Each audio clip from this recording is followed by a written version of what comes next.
Seigneur. Alléluia. Gloire à Dieu. Merci Seigneur. Bonsoir. Alléluia. Je fais la distribution des liens entre-temps. Fait que ce soir, l'enseignement, ça va être les conséquences des paroles d'un fils ou d'une fille de Dieu, d'un enfant de Dieu. Nos paroles ont une puissance. Fait que je vais faire la distribution des liens entre-temps. Merci Seigneur. CTRL-C.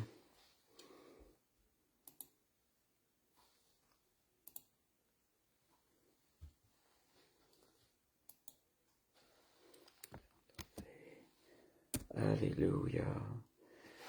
Merci Seigneur. Comme je vous disais, je vais faire la distribution des liens entre-temps.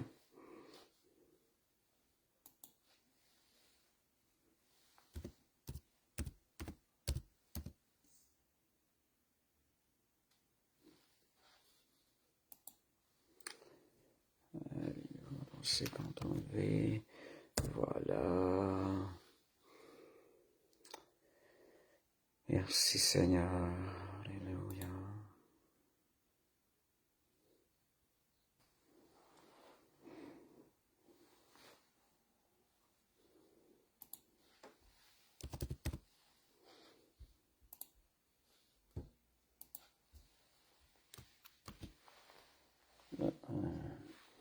La table elle bouge un peu.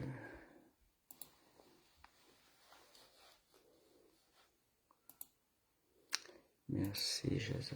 Alléluia.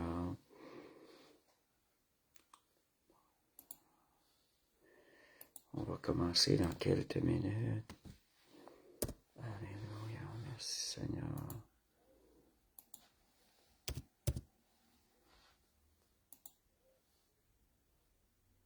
Gloire à Jésus. On va envoyer ça. Donc, je fais la distribution. Bonsoir, Régent. Merci, Seigneur. Alléluia. Donc, je fais la distribution des liens. Ça ne sera pas long. On va commencer dans quelques minutes, dans 1 ou 2 minutes. Alors,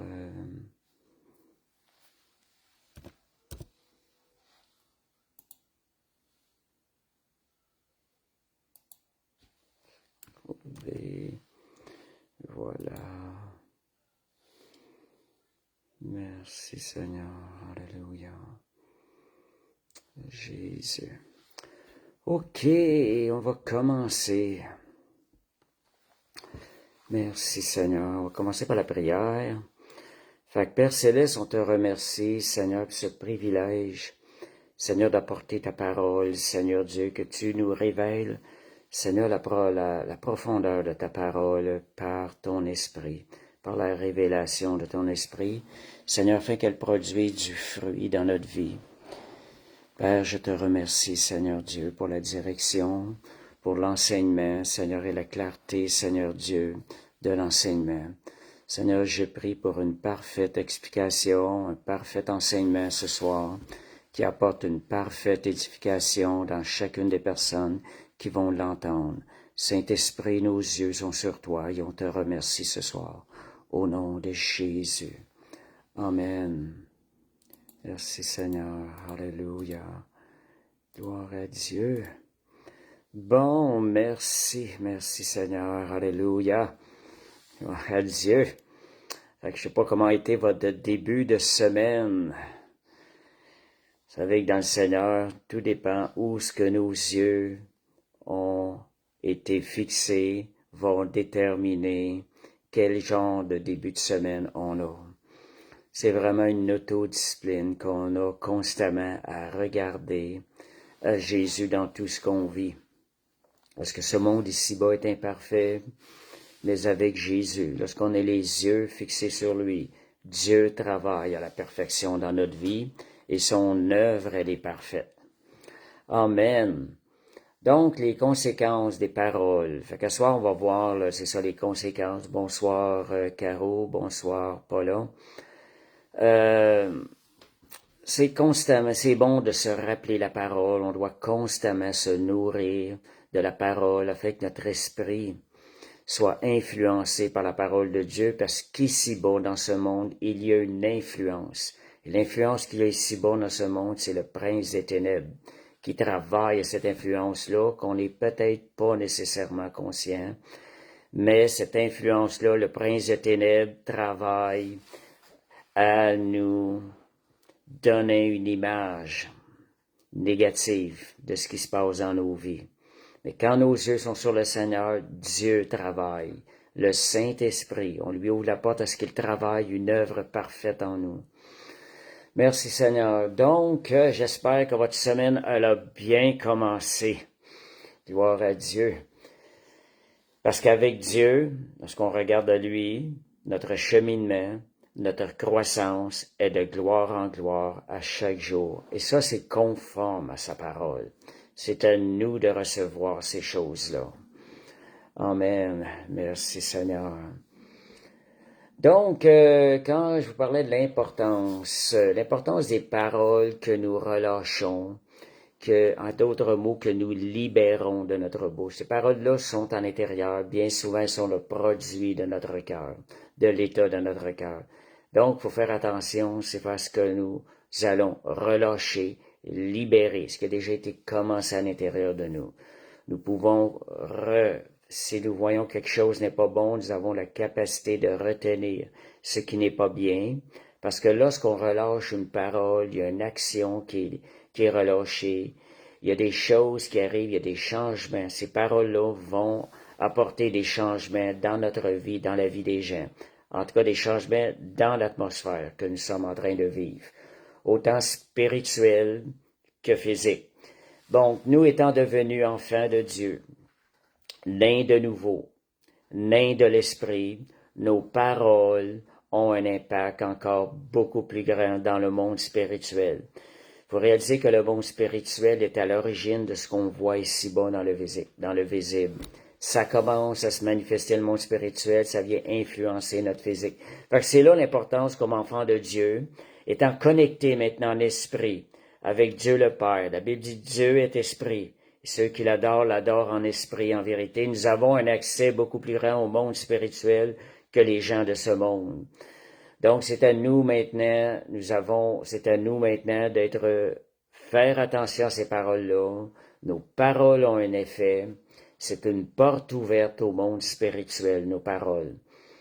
Donc, elles ne sont pas seulement entendues ici-bas. Nos paroles sont aussi entendues dans le monde invisible. Et ce qui se passe dans le monde invisible vient amener à l'existence notre physique ici-bas dans notre monde physique. Donc, c'est nous avons le pouvoir de créer.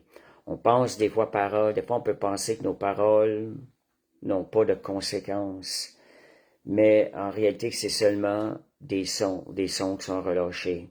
Mais nos paroles ont des conséquences, elles ont un poids spirituel qui est considérable. Donc, on va commencer avec Jean 1:3. On va voir comment la parole, elle est importante. Toutes choses ont été faites par la parole, et rien de ce qui a été fait n'a été fait sans elle. Donc, toute la création a son origine dans des paroles qui ont été relâchées. Voyez, rien de ce qui a été fait n'a été fait sans elle. Voyez comment d'où part l'origine des choses qui sont emmenées à l'existence, les choses qui sont créées, elles trouvent leur origine dans des paroles. Fait que voyez comment c'est puissant la parole. Fait que merci Seigneur. Donc nous sommes devenus des enfants de Dieu par notre naissance de nouveau, des enfants du Dieu créateur. Donc étant devenus des enfants du Dieu créateur, créés à l'image de Dieu, nous avons aussi le pouvoir de créer des choses par nos paroles. Même quelqu'un qui n'est pas dans le Seigneur, il y a quand même une certaine influence sur ses paroles. Mais étant dans le Seigneur, notre influence est encore beaucoup plus grande. Nous devons être sages. Donc, nos paroles ont le pouvoir de donner la vie. Romains 4:17. Montrer le pouvoir de la création. Ça dit, il est le Dieu. Romains 4, verset 17.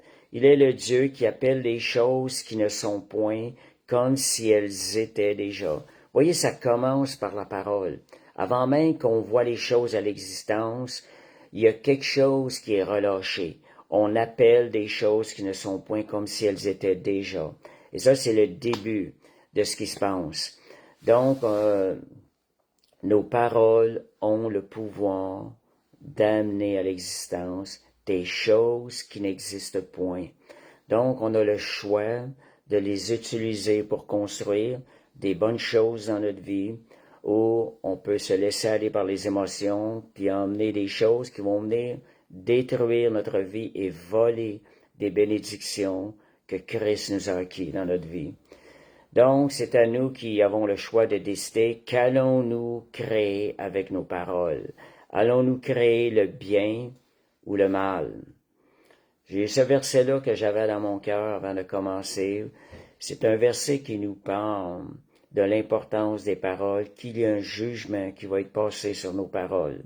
Ça peut sembler négatif, mais d'un même côté, si nos paroles sont positives, ça va être des récompenses. Donc, ça nous démontre l'importance et la puissance des paroles qu'on relâche, qu'on laisse sortir de notre bouche. C'est Matthieu 12, 37. Ça dit qu'à par tes paroles, tu seras justifié, et par tes paroles, tu seras condamné. Vous voyez, on peut hériter d'une justification, on peut hériter d'une condamnation. Donc, nos paroles nous justifient, nous condamnent.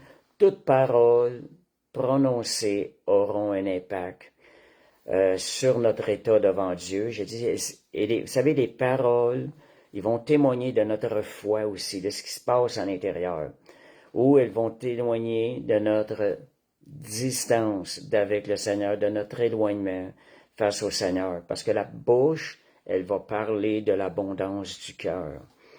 Donc, Matthieu 12, 36, un verset précédent, nous dit « au jour du jugement ». Ça dit « les hommes rendront compte de toute parole ». Et ça dit même « toute parole vaine ». Quand on dit une parole vaine, c'est une parole qui, à nos yeux, on n'y a pas porté attention, on l'a relâché comme ça. Mais ces paroles-là ont un effet. Et ça dit toute parole vaine qu'ils auront prononcée. Donc, nous aurons relâché.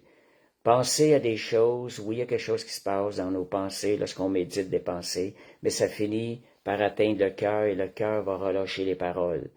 Donc, mais on peut arrêter, mettre une garde dans notre bouche et stopper la parole avant qu'elle soit relâchée pour produire un résultat dans notre vie, un résultat qui ne serait pas bon. Donc, il faut faire attention, étant des fils et des filles de Dieu. Il y a un verset qui dit « Dieu dit et la chose arrive ».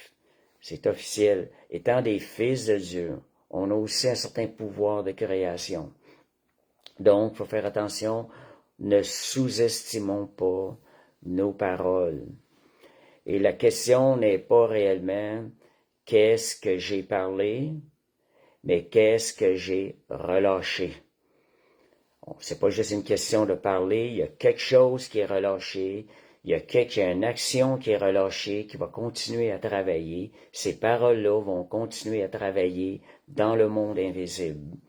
Donc, Éphésiens 4, 29 nous met en garde de faire attention. Ça dit même qu'aucune parole mauvaise ne sorte de votre bouche, mais seulement ce qui est utile pour l'édification. Même pas de paroles vaines. Parler pour parler, on doit faire attention, parce qu'il y a des effets à nos paroles.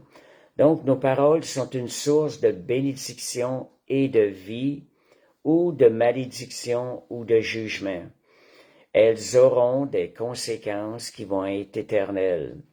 Jacques 3, versets 9 à 10, nous montre qu'il y a deux sources à nos paroles.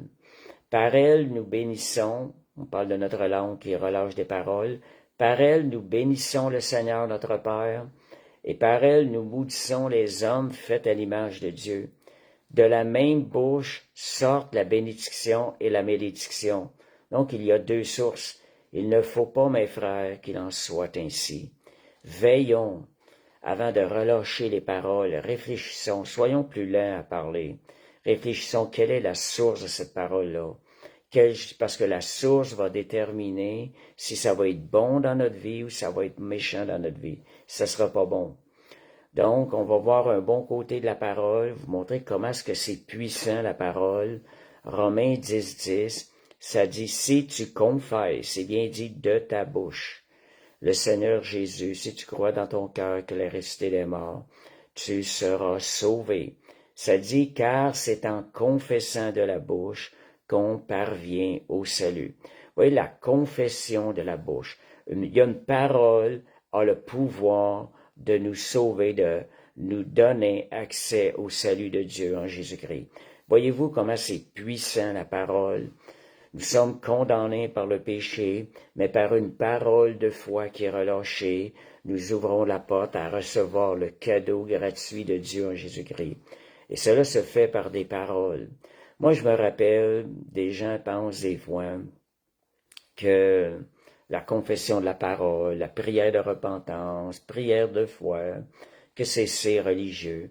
Mais quand vous comprenez vraiment le sens de ça, et comprendre que c'est un privilège qu'on a. Nous, quand j'ai été sauvé, il y a une parole qui est ressortie toute seule de ma bouche, qui a été confessée. C'est pas moi qui l'avais relâchée. Cette parole-là, il a fallu que le Saint-Esprit la relâche de ma vie afin que je sois sauvé, que j'obtienne le salut ce soir-là. Cette parole-là, ça avait sorti de seul. Jésus, que ta vie fasse de moi un homme nouveau. Et lorsque après avoir relâché ces paroles-là, je me suis posé la question, d'où viennent ces paroles-là? Un homme nouveau, c'est pas dans mon langage. Fait que voyez, si le Saint-Esprit me fait confesser la parole, afin de parvenir au salut, comment pensez-vous que c'est bon d'emmener les gens faire une prière de salut, ce qu'on appelle une prière de salut, ou une prière de repentance? Moi, je le fais par la foi. J'emmène la personne à faire un pas de foi lorsque je lui demande de faire une prière qui demande à Jésus de venir habiter dans son cœur ou qui demande à Jésus de le rencontrer personnellement. Parce que la prière, la parole a une puissance de création et même une puissance de sauver les hommes. La parole avec le cœur, la parole qui vient du cœur. Donc, merci Seigneur. Donc, nos paroles, ce que je disais, c'est que les paroles aussi, on va voir différents points de ce que ça produit, nos paroles, les résultats. Les paroles peuvent ouvrir des portes et donner accès au diable. À soir, on va mettre, bien souvent, on donne des enseignements sur tout ce qui est bon et tout. À soir, on va mettre des choses, beaucoup d'enseignements de mise en garde. Autant d'un côté du royaume des ténèbres, que les paroles peuvent ouvrir des portes, elles peuvent produire des choses dans le royaume des ténèbres. On va voir aussi des choses que la parole peut produire dans le royaume de lumière. Donc, il y a deux sources à nos paroles. Il y a des résultats qui peuvent aussi être grands dans le royaume des ténèbres qu'on produit et aussi dans le royaume de lumière, dans le royaume de Dieu. Donc, les paroles peuvent ouvrir des portes et donner accès au diable. Est-ce que c'est ce qu'on veut dans notre vie? Non. Donc, quand vous vous êtes rendu compte que vous avez relâché une parole négative ou vous allez manifester de la rébellion par vos paroles, vous avez relâché un mensonge, ces paroles-là, elles vont créer un terrain où ce que l'ennemi va obtenir des droits légaux d'agir. Donc, c'est pas ce qu'on veut. Des paroles mensongères, des paroles négatives, des paroles de colère, elles vont ouvrir des portes à l'ennemi. C'est qu'on est en train de s'aligner avec la nature de l'ennemi. Donc, on se dirige, on ouvre une porte au royaume des ténèbres. On lui donne un droit légal d'agir dans notre vie et de produire des choses qui vont venir voler, détruire dans notre vie. Parce que c'est la nature du diable. Donc, qu'est-ce qu'on fait dans ce cas-là si on se rend compte qu'on a relâché des paroles négatives, que ce soit qu'il y a un jour ou qu'il y a une semaine ou même plus, et ça nous revient à l'esprit qu'on a relâché ces paroles-là vont avoir travaillé, avoir fait un effet déjà. Ce qu'on peut faire, on peut se repentir de ces paroles-là. Moi, ça m'arrive des fois, et quand je le réalise, Seigneur, je me repens de ces paroles. Seigneur, je renonce à ces paroles. Et Seigneur, je les annule par le sang de Jésus. Et je dis même, j'annule tout l'effet de ces paroles par le sang de Jésus. Dès que vous vous rendez compte, ne perdez pas de temps, amenez ces paroles-là sous la repentance, brisez le pouvoir de ces paroles-là au nom de Jésus et par le sang de Jésus. Et l'effet négatif qui est en train de se construire va arrêter maintenant. Puis vous pouvez même aller plus loin que ça. Allez commencer à confesser, à relâcher des paroles contraires à ces paroles négatives-là, afin que vous relâchez des paroles qui vont venir construire dans votre vie. Des paroles comme le psaume 23, je donne un exemple. Oui, le bonheur et la grâce m'accompagneront tous les jours de ma vie, et j'habiterai dans la maison de l'Éternel tous les jours de ma vie. Ça, c'est un verset que je relâche souvent. Ça fait tellement du bien, le bonheur et la grâce. Parfois, on passe des moments difficiles, puis on relâche des paroles négatives. On se plaint. Quand on se plaint d'une situation, c'est une parole négative. C'est pas ce qui va aider à changer la situation. Donc, soyons plutôt des vrais combattants. Quand on voit ces choses-là, soyons à l'opposé. Travaillons dans l'autre sens, à détruire, à faire reculer l'effet de ces paroles, faire reculer les œuvres de ténèbres pour aller faire avancer les œuvres du royaume de Dieu. Parce que les œuvres dans le royaume de Dieu, ce sont des œuvres qui sont bonnes pour nous, qui sont là pour nous construire et pour faire avancer le royaume de Dieu. Merci Seigneur. Donc, il y a aussi une autre chose au niveau de nos paroles, de réaliser que notre bouche est une autorité qui a été déléguée. Dans la parole, on voit ces choses-là. Les paroles que nous relâchons dans notre bouche viennent autoriser telle action, autoriser telle personne dans les lieux célestes, dans les lieux visibles d'agir, que ce soit du côté des ténèbres ou du côté de la lumière, dépendant quelle est la source des paroles que nous avons relâchées. Donc, ce qu'il faut être conscient, c'est qu'on interagit avec le monde spirituel, avec nos paroles. Nous, des fois, on se regarde au nous. Peut-être qu'on peut oublier de moment donné qu'il y a un monde spirituel autour de nous. Soyons toujours conscients qu'il y a un monde spirituel autour de nous, que nos yeux ne voient pas, que nos cinq sens physiques ne voient pas. Mais on est doté de cinq sens spirituels, étant né de nouveau. Utilisons ces sens-là. Vous savez, hier, j'étais dans une réunion de prière, puis j'avais cette pensée-là. Vraiment, la réalité du monde spirituel. J'avais tendance à combattre dans le monde spirituel, adresser les choses au monde spirituel quand je parlais. Quand vous pouvez parler, vous adressez au monde spirituel. Vous avez une autorité. Avec autorité, vous avez le droit de décréter des choses qui sont bonnes pour votre vie, parce que l'autorité que Jésus nous a donnée, c'est une autorité pour construire dans le royaume de Dieu. C'est une autorité pour relâcher des bonnes choses, et c'est une autorité pour arrêter les choses négatives dans notre vie. Donc, ça dit quand je vous dis, nous, on est situé comme au premier ciel, en réalité. On parle dans le premier ciel, mais nos paroles se rendent jusqu'au troisième ciel. Il y a un combat aussi de nos paroles dans le deuxième ciel, mais elles se rendent jusqu'au troisième ciel pour aller chercher la volonté de Dieu dans le troisième ciel et la faire et la décréter ici-bas, dans le premier ciel. Dans le deuxième ciel, c'est là qu'il y a l'opposition. Mais nous tenons ferme, nous décrétons les paroles avec la conscience de cette autorité de Jésus qui nous a été déléguée. Donc, c'est Matthieu 16, 19, ça dit « Tout ce que tu liras sur la terre sera lié dans les cieux. Et tout ce que tu délieras sur la terre sera délié dans les cieux. » Vous voyez qu'il y a une relation directe entre la terre et les cieux, le monde spirituel et le monde physique. Donc, et plus précisément, ce verset-là, dans l'origine, le grec, plus précisément, ça dit sera déjà, tout ce qui a déjà été lié dans le ciel sera délié ici-bas sur terre. Tout ce qui aura déjà été lié dans le ciel, sera lié. Donc, en réalité, quand on lit, on délie, on est en train de s'accorder avec la volonté de Dieu, qui est parfaite dans le troisième ciel, pour que cette volonté-là soit faite sur la terre. Quand notre Père dit que ta volonté qui est faite dans le ciel soit faite sur la terre. C'est en réalité, les gens prient cette prière-là en demandant à Dieu. Moi, je vois plutôt Dieu qui nous demande ça. Fais établir ma volonté qui est déjà établie dans le ciel, fais-la établir sur cette terre ici-bas. Et plus précisément, si j'explique plus l'idée de ce verset-là, je crois vraiment que c'est la vraie signification. C'est comme si on dit tout ce que nous lions sur la terre confirme ce qui a déjà été établi dans le ciel. Donc, on prie selon la volonté de Dieu.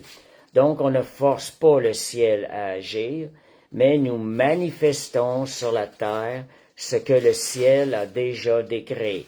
Je ne sais pas si vous comprenez le sens. C'est beaucoup plus puissant quand on comprend ce sens-là. Donc, on sait que c'est déjà accompli dans le troisième ciel. Nous venons décréter sur cette terre, nous venons lier sur cette terre ou délier sur cette terre ce qui a déjà été lié dans le troisième ciel, ce qui a déjà été délié dans le troisième ciel.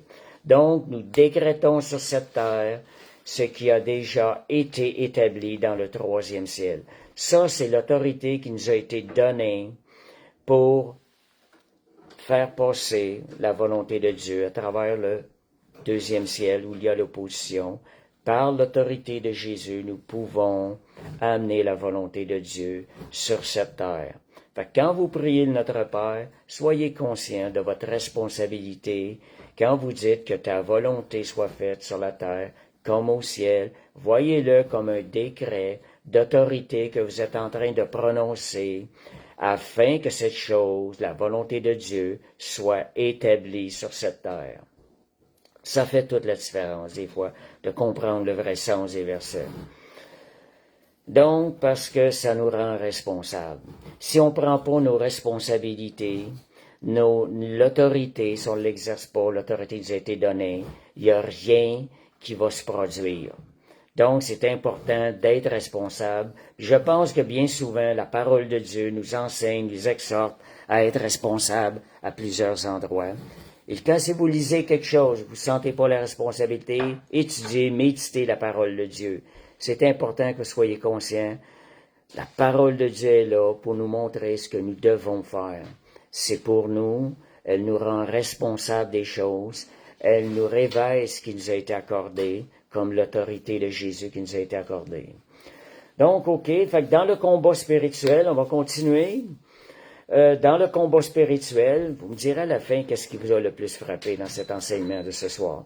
Dans le combat spirituel, la parole de Dieu, on parle de la parole. La parole de Dieu, c'est l'épée de l'esprit. C'est une arme offensive. On voit ça dans Éphésiens 6. Donc, la parole est une arme offensive. C'est pas juste, c'est une arme qui nous permet de gagner du combat, d'emmener des choses à l'existence, de créer des nouvelles choses. Donc, cette parole-là doit être relâchée. Elle doit être libérée. Elle doit être proclamée. Vous avez peut-être, la parole, vous avez peut-être reçu l'autorité, mais si vous ne proclamez pas, il n'y a rien qui va se produire. C'est pareil comme si on vous donne une épée dans la main. Si vous faites rien avec l'épée, vous bougez pas, vous pourrez pas gagner du terrain. Donc, cette épée-là, elle a été remise entre nos mains, c'est la parole de Dieu. Le Seigneur nous dit, c'est avec ça que je veux que tu combattes. La parole de Dieu est notre arme de combat pour aller acquérir, faire reculer les puissances des ténèbres et faire avancer le royaume de Dieu. Ce qui est pour moi dans mon cœur un des buts premiers des choses de notre existence. Si bon, on a été laissé ici-bas sur terre, pas pour veiller sur notre petit moi, pas pour avoir tous les yeux sur notre petit moi, oh, ma petite sainteté, oh, toutes ces choses-là. Non, Dieu veut qu'on travaille pour le royaume de Dieu. Lui, l'Esprit va s'occuper de nous sanctifier, ces choses-là. Donc, OK, donc Jésus, en passant, juste pour vous dire que c'est une arme de combat très importante, Jésus l'a utilisé à 3 reprises lorsqu'il a été tenté dans le désert. Jésus a dit, il est écrit. lorsqu'il a écrit ces choses-là, il est écrit, lorsqu'il a prononcé ces choses-là, spirituellement, il a brandi son épée vers l'ennemi. Il a défait l'ennemi en déclarant la parole, il est écrit. Fait que voyez, si Jésus a dû utiliser la parole de Dieu, la relâcher, la proclamer, combien plus nous devons-nous se servir de la parole de Dieu lorsqu'on voit l'ennemi qui vient nous attaquer, lui faire subir une défaite, c'est une épée dans le monde spirituel. Donc, Hébreux 4.10, ça nous dit la parole de Dieu, elle est vivante. Donc, elle est vivante. C'est pas juste une parole, c'est pas juste des mots, c'est pas juste quelque chose qui est écrit dans un livre. C'est quelque chose qui a la vie à l'intérieur. Il se passe quelque chose. Elle est vivante et efficace. Elle est plus tranchante qu'une épée quelconque à 2 tranchants, pénétrante jusqu'à partager âme et esprit, jointure et moelle. Elle juge les sentiments et les pensées du cœur. En d'autres mots, elle a la puissance de changer, d'influencer les pensées. Elle a la puissance aussi de changer notre cœur. C'est la puissance de la parole. Fait que voyez, si vous pensez que nos paroles parfois peuvent être vaines, ne pas avoir de résultats, vous êtes dans l'erreur. Il y a une puissance dans nos paroles. Nos paroles portent la vie en elles-mêmes. Il se passe quelque chose. Soyons sages dans nos paroles. Un autre endroit dans la parole qui nous demande comment c'est important de la relâcher, de l'utiliser. Parole très simple, Matthieu 7.7, demandez et l'on vous donnera. Pourquoi qu'on n'aura pas juste à penser pour obtenir la chose? Non, Dieu nous demande, demandez. En d'autres mots, parce que par nos paroles, nous mettons en marche une autorité qui nous a été déléguée. Nous activons, en d'autres mots, l'autorité qui nous est déléguée dans le nom de Jésus. Comment utiliser notre autorité? Quand on parle de Jésus nous a donné une autorité, en réalité, c'est quoi réellement? Pourquoi il nous a donné l'autorité? C'est pour qu'on l'exerce. Et comment qu'on va exercer notre autorité? C'est par la parole. De la même façon, un policier qui s'en va dans la rue et qui parle pas, qui fait rien, il n'est pas en train d'exercer son autorité. Mais dès qu'il agit, soit qu'il lève la main ou qu'il parle, il est en train d'exercer son autorité. Et là, les gens sont sujets à obéir à cette autorité-là. C'est la même chose pour nous. Demandez et vous recevrez. Vous savez qu'en demandant, là, c'est comme des décrets qu'on fait. C'est une démonstration de foi. La confession par nos paroles est une démonstration de foi. Et Dieu répond à la foi. Si nous osons demander, déjà nous avons un once de foi qui vient d'être relâché. Donc, et aussi, quand vous demandez, il y a des chrétiens qui pensent, « je ne veux pas trop demander au Seigneur. » Vous savez, ça c'est encore les yeux sur le petit moi, là, qui veut se justifier. « moi je suis bon, je ne veux pas être trop, je ne veux pas trop demander. » C'est encore la justification de la chair qui est en action. Ne vous gênez pas de demander, parce que demander donne gloire au Seigneur. Demandez, ose. Si vous osez demander, vous êtes en train de croire qu'il y a un Dieu de bonté en arrière, qu'il y a un Dieu de tout-puissant qui est capable de pourvoir à tous vos besoins. Ne vous gênez pas de demander, parce que quand vous comprenez que vous demandez au Seigneur, quand vous demandez au Seigneur, vous êtes en train de l'honorer, et vous ouvrez des situations où Dieu va se glorifier dans votre vie. Si vous le faites dans cette attention-là, c'est bon. Alors, demandez. Fait que proclamez ce que tu veux voir dans ta vie. Je dirais, proclame ce que tu veux voir dans ta vie. Puis attends. Attends la manifestation demeurant dans la foi et en demeurant aligné avec la volonté de Dieu. Parce que c'est la volonté de Dieu. Qu'on soit béni de toute bénédiction, la Bible dit, dans les lieux célestes et ici-bas sur terre. Fait que merci Seigneur. Donc, une autre chose aussi, que dans Marc 11.24, ça dit tout ce que vous allez demander, en réalité tout ce que vous avez confessé par la parole, lorsque vous vous êtes adressé au Seigneur, croyez que vous l'avez reçu. Donc, crois que Dieu t'a exaucé parce qu'il a déjà déclaré que tout est accompli. Quand Jésus a déclaré que tout est accompli, c'est tout a déjà été pourvu à la croix du Calvaire. Tout ce qui est nécessaire à notre vie, tous les bienfaits pour notre vie ont déjà été accomplis à la croix du Calvaire. Donc, je dirais, donc, ça dit, croyez que vous l'avez déjà reçu. Comment aussi le croire? Comment manifester la foi? En remerciant par des paroles, remerciez Dieu comme vous l'ayant déjà reçu. En réalité, vous l'avez déjà reçu dans le monde spirituel, dans le troisième ciel. Mais vous le confessez déjà avant même qu'il soit manifesté ici-bas sur cette terre. Donc, quand Jésus dit oui, Jésus vous ayant dit que tout est accompli, tout a déjà été pourvu à la croix du Calvaire, sa réponse est un oui et amen. Et ça dit dans un verset qui me vient à l'esprit, car toutes les promesses de Dieu en Jésus-Christ sont oui et amen. Donc, quand Jésus dit oui, personne ne dit non. Confessez-les les choses. Vous voyez ce que je suis en train de dire ce soir? Ce sont des paroles. On est en train d'utiliser l'autorité qui nous a été donnée, de décréter les grâces de Dieu, de décréter ce que Jésus nous a déjà acquis à la croix il y a 2000 ans. Donc, merci Seigneur. Donc, utilisez la parole aussi.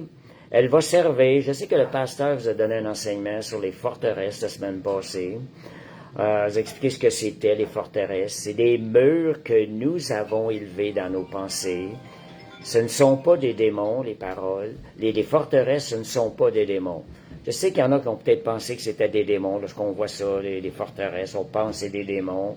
Non, des forteresses, c'est des murs qu'on a élevés dans nos pensées. Des mauvaises manières de penser qu'on a forgées, on a élevées, on a formées en nous. Donc, la confession de la parole va venir détruire ces forteresses-là. C'est une arme pour détruire ces forteresses-là. Parce que le diable, à cause des forteresses, lui, se réjouit de ça, et ça devient pour lui une aide pour empêcher de recevoir les bénédictions de Dieu, la force qui nous est nécessaire de servir pour le Seigneur, la persévérance, ça vient nous voler la foi, ces mauvaises manières de penser. Puis le diable se réjouit de ça. Mais nous, quand nous voyons qu'il y a quelque chose qui est limité dans nos pensées, commençons à confesser la parole de Dieu. Confessons les promesses de la parole de Dieu. Comme le verset dans Corinthiens qui a dit, « Car pour ce qui concerne les promesses de Dieu, c'est le oui et le amen qui est déclaré à la gloire de Dieu. » Donc Dieu nous dit déjà oui lorsqu'on demande selon sa volonté, lorsqu'on est aligné avec la volonté de Dieu dans nos demandes. En réalité, lorsqu'on est en Christ, lorsqu'on demande dans l'Esprit, on est automatiquement aligné avec la parole de Dieu et la réponse c'est un oui qui a déjà été déclaré par Jésus à la croix, il y a 2000 ans. Donc, 2 Corinthiens 10, 4 et 5, on va y aller avec le verset. « Car les armes avec lesquelles nous combattons ne sont pas charnelles, mais elles sont puissantes. » Voyons, on voit le mot « puissante ». On parle des armes. On a parlé tantôt que la parole de Dieu est l'épée de l'esprit. C'est une l'arme principale avec laquelle Dieu veut qu'on combatte. Ça dit les armes avec lesquelles je combats ne sont pas charnelles, mais elles sont puissantes par la vertu de Dieu pour renverser ces forteresses-là. Donc, vous prenez la parole de Dieu, vous la confessez, vous la relâchez, elle va venir renverser les forteresses dans vos pensées. C'est pas avec un seul coup d'épée. Vous persévérez à déclarer la parole de Dieu. Les murs, les forteresses vont tomber, petit à petit vont tomber. Donc, ça dit, nous renversons. On parle de renverser. Vous voyez ici, les forteresses sont expliquées. Les raisonnements. Et toute hauteur qui s'élève contre la connaissance de Dieu, nous emmenons toute pensée captive à l'obéissance de Christ. Donc, combattre, c'est pas juste une fois, pour renverser ces forteresses. Je dirais, un peu comme on dit dans la guerre, c'est driller, à confesser la parole de Dieu à tout moment de la journée. J'aime ce mot-là, driller. On se concentre, on s'enligne à confesser la parole de Dieu. Fait que merci Seigneur. Alléluia. Et comme Sandra disait, nos paroles arrosent notre terre. Donc, vous voyez qu'en réalité, les paroles que nous relâchons vont dans le monde spirituel et reviennent produire un résultat ici-bas sur terre. Merci Seigneur. Donc, je te dis que des choses que je fais, quand je dis de se confesser toute la journée la parole de Dieu, j'irai même plus loin que ça. J'ai pensé ça hier soir, je pensais à ça. Même dans nos temps de sommeil, faites jouer des CD, quelque chose, de la musique, quelque chose qui confesse la parole de Dieu, qui déclare la foi, qui emmène la foi dans la guérison, qui emmène la foi dans les choses célestes. Vous savez, notre esprit ne dort pas. Nous, on dort, mais cette parole-là va agir dans notre vie. J'ai fait ça des fois, même des cantiques. Les cantiques, vous savez qu'il y a beaucoup de paroles de Dieu dans les bons cantiques chrétiens. C'est beaucoup la réplication de la parole de Dieu. Des cantiques, c'est tellement édifiant. Vous pouvez faire jouer des cantiques pendant que vous dormez. J'avoue que toutes les fois j'ai essayé, j'avais une crainte que je vais peut-être être fatigué, ben je dormirais pas profond. Mais toutes les fois je l'ai fait, le matin j'étais plus en forme que les autres fois, que quand je n'avais pas la confession de la parole. Fait que je vous encourage même à mettez la parole de Dieu quand vous dormez. Je connais un homme de Dieu qui est rempli de l'Esprit, qui a la puissance de Dieu. J'ai entendu dire que lui, il met la parole de Dieu pendant qu'il dormait, tout. Il fait ça régulièrement. Fait que oui, il y a un résultat à cela. Fait que drillez-vous avec la parole de Dieu, en d'autres mots. Donc, Proverbe, on va aller maintenant Proverbe 15, 23. Proverbe 15, 23, ça dit, on va voir la parole, quel genre de parole qui fait du bien. Un homme se réjouit de la réponse de sa bouche et une parole dite à propos. Donc, c'est une parole de qualité. On va voir c'est quoi ça veut dire une parole dite à propos. Et ça dit combien elle est agréable. Voulez-vous entendre des paroles qui sont agréables? Voulez-vous créer une atmosphère où il y a des paroles agréables? On va donner certains traits à cela. Tu sais, l'atmosphère va changer autour de vous et le monde va vous trouver votre présence agréable. Je sais pas si vous avez déjà entendu ça, il est comme un soleil dans ma vie. Moi, j'ai souvent, c'est cette pensée-là des fois, il y a eu des gens que j'ai remarqués, c'était tout le temps agréable d'être avec les autres, jamais rien de négatif ne sortait de leur bouche. C'est donc agréable de côtoyer ces gens-là.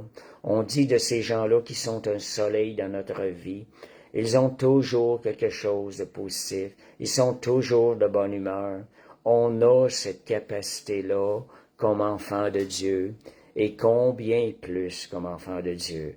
Lorsque nos yeux se tournent sur les promesses de Jésus pour nous, ce qu'il a accompli pour nous à la croix, combien on devrait constamment être dans cette attitude qui est agréable aux autres.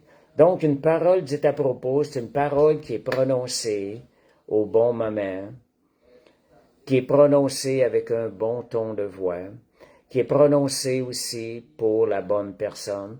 C'est une parole appropriée à la situation. Donc, en réalité, c'est une parole de sagesse.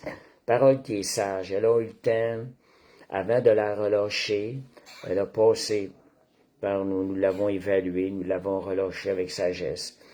Donc, c'est une parole, elle n'est pas lâchée trop tôt, ni trop tard. Il y a un temps parfois pour dire des choses. Oui, la sagesse va nous emmener à évaluer ça. Est-ce que c'est le temps de parler de ces choses-là? Est-ce que c'est le temps de relâcher cette parole-là?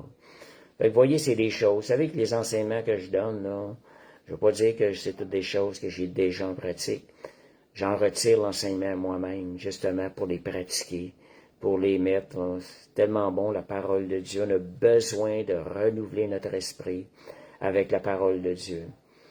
Donc, c'est une parole qui réconforte, c'est une parole qui va apporter la vie, c'est une parole qui va édifier, c'est une parole qui va aussi instruire parfois.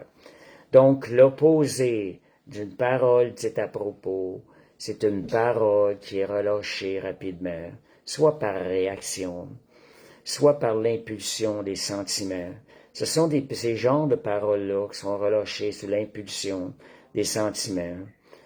À cause de la corruption dans nos pensées, bien souvent l'impulsion de nos sentiments est négative au début. On va avoir tendance à soupçonner le mal, comme je disais dimanche.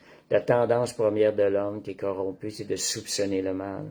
Donc c'est quelque chose qu'on doit s'entraîner à soupçonner le bien. Donc les paroles qui sont relâchées trop vite, parfois c'est l'impression, c'est des paroles qui vont blesser. C'est des paroles qui vont mener détruire, rabaisser les gens autour. Ça va être des paroles qui vont être inutiles. Donc, soyons sages, mettons une garde à notre bouche. Il y a parfois, on dit une garde dans nos pensées, mais aussi un autre endroit, une garde dans notre bouche. Si on n'a pas su mettre la garde à nos pensées, assurons-nous de mettre la garde à notre bouche afin de faire retourner ces paroles-là en arrière. Fait que merci Seigneur. Alléluia. Donc, recherchons activement à relâcher des paroles de qualité. Je dis à propos afin de construire et surtout dans le but de faire avancer le royaume de Dieu dans la vie des autres. Construisons dans la vie des autres. Soyons conscients, nous travaillons pour le royaume de Dieu lorsque nous relâchons des paroles de vie. Colossiens 4:6, ça dit que votre parole soit toujours. Vous savez ce que la Bible nous demande toujours, c'est parce que c'est une possibilité. C'est de s'entraîner. Que votre parole soit toujours accompagnée de grâce, se rappelant que nous avons été gratifiés par le Seigneur dans le salut. Assaisonnée de sel. C'est une parole qui n'est pas inutile, mais qui donne le goût, afin que vous sachiez comment répondre à chacun. C'est-à-dire relâcher des paroles de vie, de qualité sur vous, nous autres aussi, et sur les autres. On doit donner le goût de la vie aux autres par nos paroles. On doit créer une atmosphère qui est agréable aux gens autour de nous. Donc, une des choses aussi, ayez en tête de bénir constamment les gens autour de vous. Soyez reconnaissants des actions de grâce. Remerciez les bienfaits. Merci pour ce que tu as fait. C'est tellement agréable. Dites des belles choses sur la personne. C'est pas dire des mensonges, parce que Dieu, beaucoup de gens font des belles choses, ont une présence qui est agréable. Puis combien de fois on ne le remarque pas? Prenez le temps de leur dire, de bénissez ces personnes-là, en leur disant, en appréciant les bonnes choses dans leur vie. Donc, c'est ça, d'avoir des paroles accompagnées de grâce, assaisonnées de sel.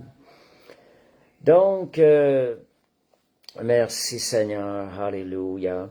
Puis aussi, quand je vous parlais, ayez cette attitude-là, développez cette attitude-là. Je vois des gens qui ont une attitude, ils voient constamment le bon côté des choses dans la vie. On devrait avoir cette attitude-là. Apprenez à apprécier tout ce qu'il y a autour de vous. Voyez ces choses-là comme étant des choses que Dieu vous donne dans votre vie, la création de Dieu.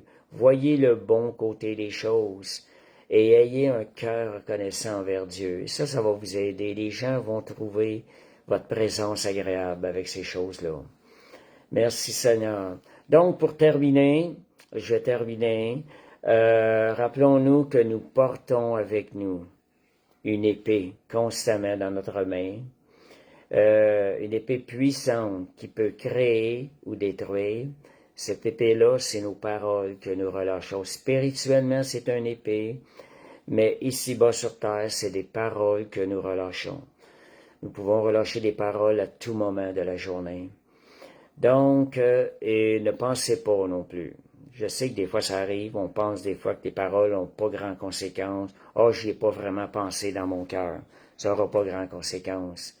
La Bible dit qu'on va avoir à rendre compte de chacune des paroles, utiles ou inutiles, qu'on va avoir relâchées. On va avoir à rendre compte. Il y a des conséquences aux paroles qui sont relâchées. Donc, OK, donc, terminé, apprenons à parler avec sagesse. Quand je dis parler avec sagesse, mettez un filtre avant de relâcher vos paroles. Filtrez les paroles que vous voulez relâcher. Et une façon sûre, relâcher, confesser la parole de Dieu. C'est la façon la plus sûre, la plus puissante. Pourquoi? Parce que les anges, ils vont premièrement répondre à la parole de Dieu. Les anges obéissent à la parole de Dieu. C'est là l'important. Confessez des versets dans votre journée, partout, pendant que vous prenez, pendant que vous êtes seul. Rien ne vous empêche de confesser des versets. Et le confesser à voix haute est beaucoup plus puissant.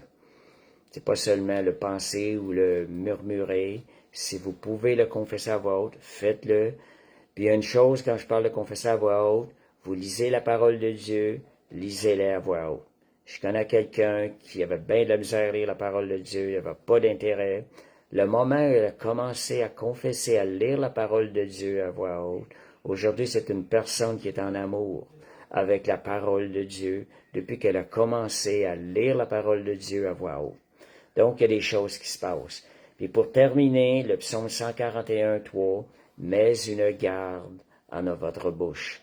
Donc, que ce soit une prière que vous relâchez devant le Seigneur. Seigneur, mets une garde à ma bouche. Et je la prie maintenant. Seigneur, mets une garde à notre bouche. Dieu nous a dit, demandez et il vous sera accordé. Fait que merci Seigneur, on va terminer. Gloire à Jésus merci pour sa parole de vie. C'est Jésus pour les promesses qu'il nous a données. Père, je te remercie, Seigneur Dieu. S'il y en a qui ont des petits commentaires positifs, vous pouvez les mettre. Qu'est-ce qui vous a touché ce soir? Merci, Seigneur. Entre-temps, on va prier une prière de foi, une prière parfaite, parce que Dieu est parfait dans toutes ses voies. Père, on te remercie pour la parfaite œuvre que tu fais dans notre vie. Seigneur, à travers cette étude, nous voulons regarder au travail du Saint-Esprit, qui travaille à la perfection. Et Seigneur, notre requête, notre demande, c'est que ces paroles que nous avons entendues ce soir produisent des fruits de gloire et de justice dans notre vie. Seigneur, que nous devenons plus sages, Seigneur Dieu, à l'avenir. Seigneur Dieu, réalisant que nos paroles sont une épée dans le monde spirituel. Seigneur, merci d'éveiller notre conscience et nous comptons sur le Saint-Esprit qui nous perfectionne à chaque jour. Seigneur, bénis chaque personne, Seigneur Dieu, qui vont écouter ce live, qui ont déjà entendu ce live. Seigneur Dieu, qu'il y ait une atmosphère, Seigneur Dieu, de paix, de grâce et de bénédiction qui les accompagne dans les prochains jours, au nom de Jésus. Merci Seigneur.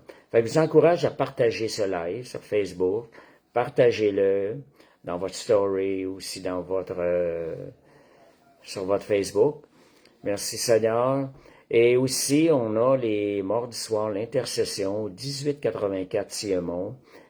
Il y a un groupe Messenger pour les gens qui veulent participer à l'intercession. Parfois, ça se fait avec Messenger, l'intercession. Parfois, c'est sur place. Si jamais vous êtes intéressé à participer au live, à l'intercession par Messenger, donnez votre nom. On regardera de notre côté ce qu'on peut faire avec ça, si on peut vous faire participer. Et aussi, on a les vendredis soirs, qui est le café biblique à 19h30 au 1884 Siemon. Aussi, les dimanches, l'assemblée à 14h. Quand je vous dis 14h, c'est pas l'heure où il faut commencer à s'habiller puis pour partir pour l'assemblée. C'est l'heure où on commence à louer le Seigneur. C'est pas l'heure où on va pour s'asseoir. C'est l'heure où on commence à louer le Seigneur. On lui donne le meilleur parce que le Seigneur est là. Il est là à 14h. Fait que je vous encourage à arriver plus tôt. Faites-le pour honorer le Seigneur aussi. Et tout le monde va en bénéficier. Fait que merci Seigneur. Fait que je vous souhaite une parfaite semaine dans le nom de Jésus. Amen.